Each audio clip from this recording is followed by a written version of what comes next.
Good morning students. Online video classes series में आज हम बात करेंगे polarising power and polarisability of ions. आयनों की ध्रुवण क्षमता और आयनों की ध्रुवीयता। क्लियर।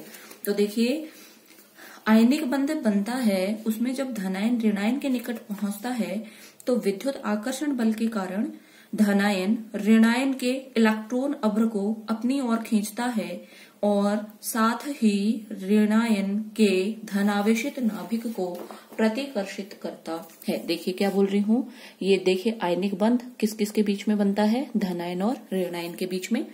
धनायन का आकार छोटा होता है, ऋणायन का आकार बड़ा होता है। अब देखिए, जब ये एक दूसरे के पास में आते हैं विद्युत आकर्षण बल के कारण, तो ये धनायन इस ऋणायन के इलेक्ट्रॉन अभ्र को अपनी ओर खींचता है। क्लियर। लेकिन इस ऋणायन का जो नाभिक है, यहाँ पे मैं लिख देती हूँ, और नाभिक कैसा होता है, धनावेशित, उसको वो लोग क्या करता है, प्रतिकर्षित, रिपेल करता है, और इसके इलेक्ट्रॉन अभ्र को अपनी ओर वो लोग क्या करता है, अट्रैक्ट करता है। क्लियर। फलस्वरूप ऋणायन अपनी सिमेट्री खो देता है तथा गोलाकार न रहकर धनायन की ओर खींचकर एक पतला तथा लंबा हो जाता है।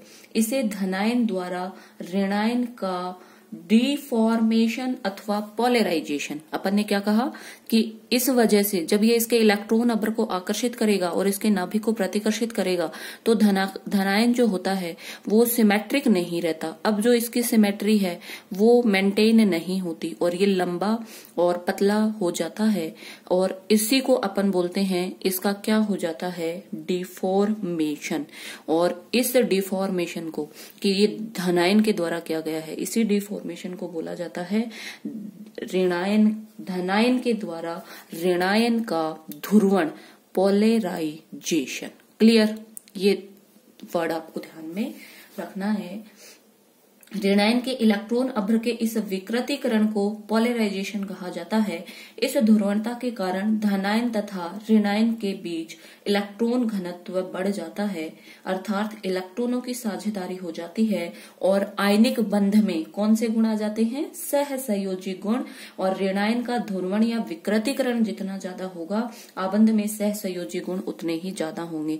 और इसको मैं कुछ इस तरीके से दिखा सकती हूँ। ये मेरा धनायन, ये बोलो कौन था, ऋणायन। दोनों के बीच में इसने आकर्षण बल की वजह से, दोनों के बीच में स्थिर वैद्युत आकर्षण बल जब आयनिक बंध बनेगा तो धनायन ऋणायन के इलेक्ट्रॉन अभ्र को अपनी ओर आकर्षित करेगा, इसके नाभिक को प्रतिकर्षित करेगा। इसकी सिमेट्री ऐसी नहीं होकर के बोलो कैसी हो जाएगी, डिफरेंट हो जाएगी। क्लियर। और डिफरेंट होने के बाद में अपन को पता है इसकी सिमेट्री अलग, ये सममित नहीं रहेगा। इस प्रकार धनायन के द्वारा ऋणायन का बोलो क्या हो गया, डिफॉर्मेशन, और ऋणायन का धनायन के द्वारा इस प्रकार डिफॉर्मेशन ही क्या कहलाता है, पोलराइजेशन।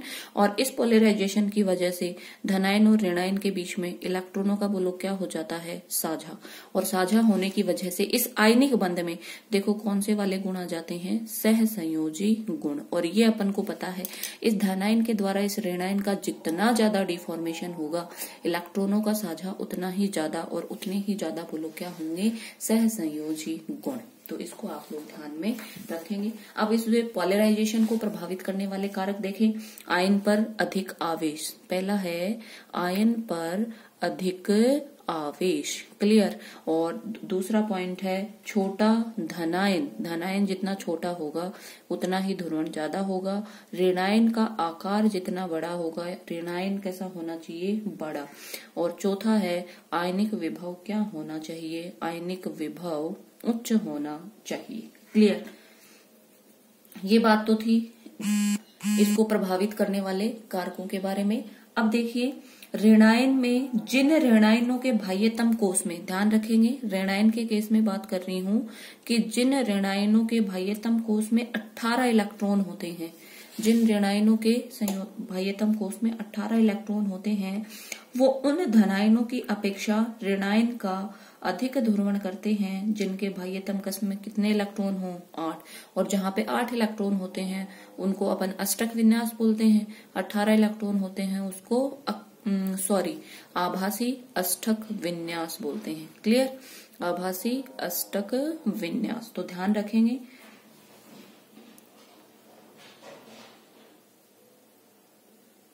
कहाँ पे ये आभासी है और ये बोलो क्या है 8 इलेक्ट्रॉन अष्टक विन्यास।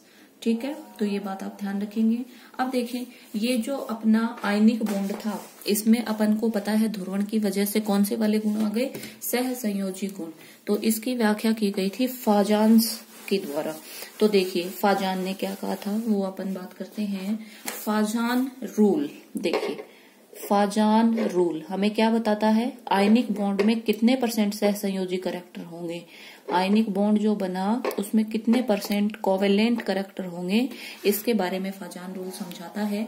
इस नियम के अनुसार रासायनिक बंध में आंशिक आयनिक और आंशिक सहसंयोजी गुण होते हैं और कोई भी बंध 100% आयनिक नहीं होता और 100% सहसंयोजी नहीं होता।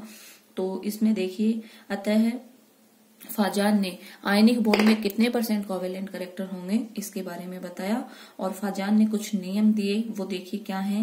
पहला है आयन का आकार, साइज ऑफ आयन। देखिए साइज ऑफ आयन, देखिए धनायन, सबसे पहले मैं बात करती हूँ धनायन की।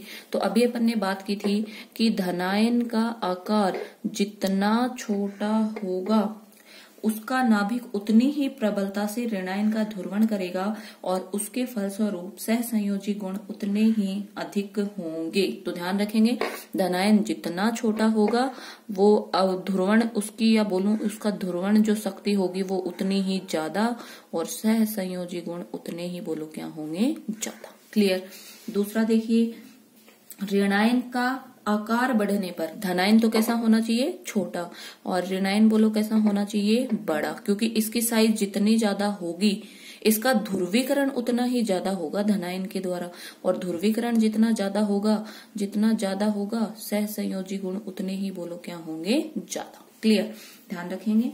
आगे देखिए दूसरा जो फैक्टर है वो है धनायन पर आवेश। पहला तो अपन ने पढ़ा साइज ऑफ आयन, दूसरा देखिए चार्ज ऑन कैटायन। और अब देखिए धनायन पे मैं बात कर रही हूं, धनायन पे आवेश जितना ज्यादा होगा उसकी साइज उतनी ही कम होगी, और साइज जितनी कम ध्रुवण क्षम उतना ही क्या करेगा, ज्यादा। किसका, ऋणायन का। तो सह संयोजी गुण भी बोलो उतने ही क्या होंगे, ज्यादा। ठीक है, ध्यान रखेंगे। आगे देखिए ऋणायन पर आवेश।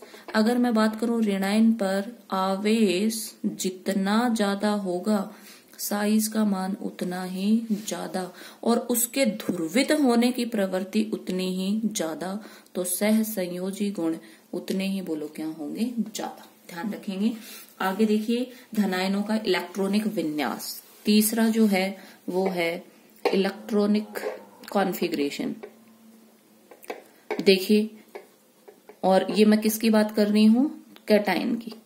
देखिए अभी अपन ने थोड़ी देर पहले बात की थी कि जिन धनायनों के आमाप और आवेश समान होते हैं उसमें 8 इलेक्ट्रॉन वाले धनायन की अपेक्षा 18 इलेक्ट्रॉन वाले धनायन ऋणायन का अधिक डिफॉर्मेशन करते हैं। अभी अपन ने बात की थी अगर 8 इलेक्ट्रॉन है तो वहां पे होता है अष्टक विन्यास, और अगर 18 है तो उसको अपन बोलते हैं आभासी अक्रिय विन्यास, आभासी निष्क्रिय या अक्रिय गैस विन्यास। तो ध्यान रखेंगे जहां पे 18 इलेक्ट्रॉन होंगे उनकी ऋणायन को डिफॉर्म करने की, या बोलूं इनकी ध्रुवण क्षमता क्या होगी, ज्यादा। तो ऋणायन को डिफॉर्म करने की प्रवृत्ति बोलो क्या होगी, ज्यादा। और ऋणायन को डिफॉर्म ज्यादा कर रहे हैं इसका मतलब ऋणायन का ध्रुवण क्या हो रहा है, ज्यादा, और ज्यादा होगा तो बोलो सहसंयोजी गुण क्या होंगे, ज्यादा। ध्यान रखेंगे।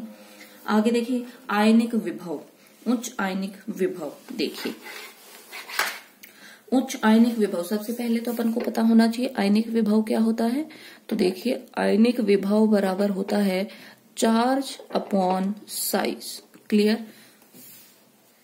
किसी धनायन की ध्रुवण क्षमता उसके आयनिक विभव के सीधे सीधे समानुपाती होती है। इसका मतलब उसके धनायन की जो ध्रुवण क्षमता होगी, धनायन की ध्रुवण क्षमता वो डायरेक्टली प्रोपोर्शनल होगी चार्ज के और इनवर्सली प्रोपोर्शनल होगी साइज के। और ये बात अपन ने पहले भी की थी कि चार्ज जितना ज्यादा होगा उतना ही साइज बोलो क्या होगा, छोटा, और साइज छोटा होगा तो धनायन की ध्रुवण क्षमता बोलो क्या होगी, ज्यादा, तो सहसंयोजी गुण भी क्या होंगे, ज्यादा। ये तो बात हुई इसकी।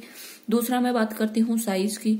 तो धनायन की साइज जितनी बड़ी होगी, धनायन की साइज जितनी बड़ी होगी उसकी ध्रुवण क्षमता उतनी ही कम होगी और उसमें उतने ही कम क्या होंगे, सहसंयोजी गुण। ध्यान रखेंगे इन बातों को। आगे देखिए, फाजान्स नियम के आधार पे हम क्या कंक्लूजन निकाल सकते हैं। पहला है विलेयता। तो देखिए, विलेयता, सिल्वर हैलाइडों में जल की विलेयता का क्रम निम्न प्रकार से होता है। देखिए, AgF सबसे ज्यादा विलयशील होता है, देन AgCl होता है, देन AgBr होता है एंड देन AgI होता है। और अब देखिए यहाँ पे धनायन सेम है लेकिन ऋणायन की साइज वेरी कर रही है।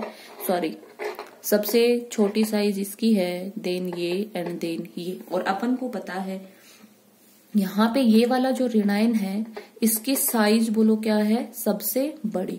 और अगर इसकी साइज बड़ी है तो इसकी ध्रुवित होने की प्रवृत्ति बोलो क्या होगी, ज्यादा।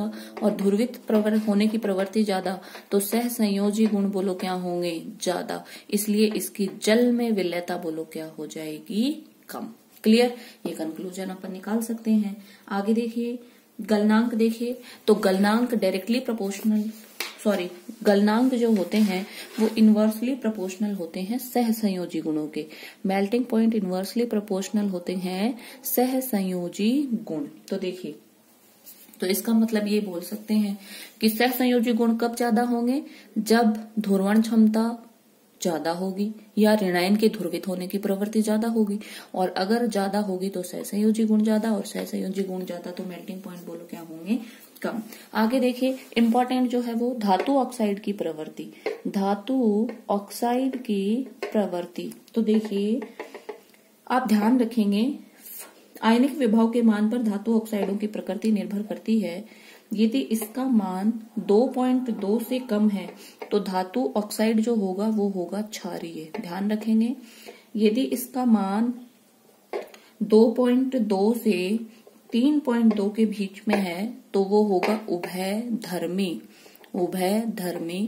और यदि आयनिक विभव का मान 3.2 से ज्यादा है तो वो बोलो कैसा होगा, अम्लीय। ठीक है ना। तो ये वाली बात आप लोग ध्यान रखेंगे।